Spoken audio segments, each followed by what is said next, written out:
Azhar. Saya sebagai orang yang awam, tidak berilmu, ikut ulama-ulama guru-guru kami di Azhar yang sudah mengeluarkan keputusan pada tanggal 15 Maret 2020 tentang gugurnya sholat Jumat dan sholat fardu. Himbauan dari pemerintah untuk kita tidak mendatangi atau mengadakan acara-acara yang berkerumunan manusia yang banyak, karena timbulnya wabah-wabah virus corona di sekitar kita. Kita wajib untuk mentaati apa yang disampaikan oleh pemerintah. Maka kita, ketika kita dikasih tahu, jangan pergi ke tempat kerumunan orang. Jangan pergi kemudian ke tempat orang yang berkumpul. Kurangi aktivitas-aktivitas di luar. Perbanyak kemudian aktivitas-aktivitas yang social distancing dan seterusnya.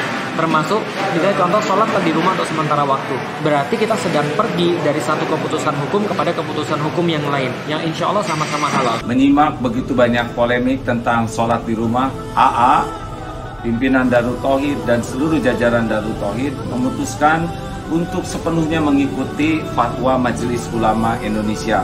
AA dan keluarga sudah sholat di rumah dan semua juga dianjurkan sholat di rumah.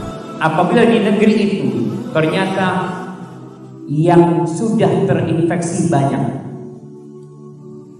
dan yang belum ketahuan juga masih banyak, maka kalau dikatakan menghindari, main nanti ya kota Surabaya mengumumkan mamanya sekolahan tutup.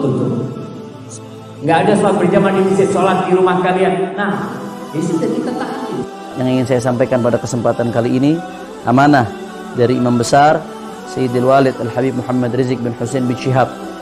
Beliau menyerukan kepada seluruh ta'lim dan tabligh akbar FPI di seluruh daerah yang terpapar wabah corona atau yang terindikasi terpapar wabah corona, beliau menyerukan agar seluruhnya dihentikan atau diliburkan terlebih dahulu sampai keadaan kembali kondusif. Agama Islam mendahulukan kemanusiaan atas keberagamaan.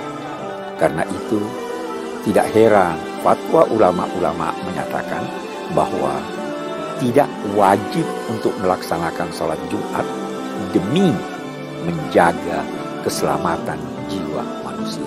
Sesuai dengan petunjuk medis, petunjuk para pemerintah, mari kita ikuti.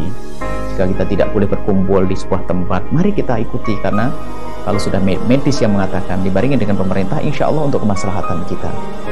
Jangan lagi mengadakan kumpul-kumpul untuk sholat berjamaah di masjid maupun sholat Jumat, karena penyebaran virus COVID-19, virus corona itu tidak kebanyakan kasus orang yang mengidap virus corona tidak menunjukkan gejala apapun. 85% tidak menunjukkan gejala apapun. Dan kondisi sudah dia nyatakan sebagai pandemi global, dan itu adalah penyebaran penyakit yang paling dahsyat. Hafizahullah, misalnya dilarang mengadakan acara-acara keramaian, ya sudah kita taat. Ya, kalau ternyata masjid tidak boleh datangi karena terbukti terjadi banyak virus corona, ya sudah, tidak usah datang.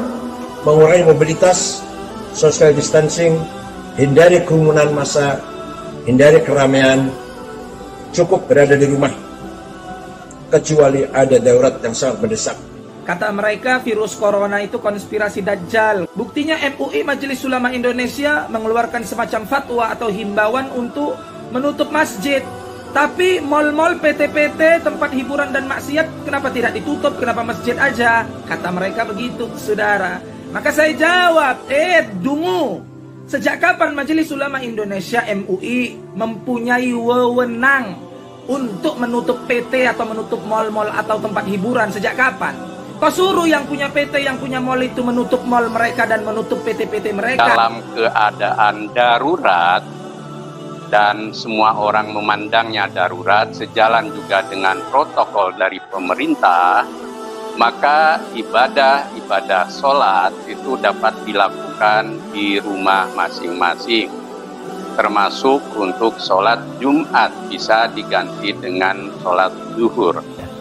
Dan saya juga menghimbau kepada pemuka-pemuka di agama lain, saudara-saudariku sebangsa dan setanah air, ya, agar sama-sama kita bersinergi menyampaikan kepada umatnya, menyampaikan kepada masyarakat juga di bawah binaan dan bimbingannya, agar senantiasa bisa menjaga diri, kesehatan sesuai dengan instruksi yang kita dapati, dan bisa menyatukan kita dalam suasana kebangsaan yang utuh, baik, dan semoga Allah membebaskan kita dari wabah COVID-19 ini dan memberikan hikmah-hikmah terbaik kepada kita.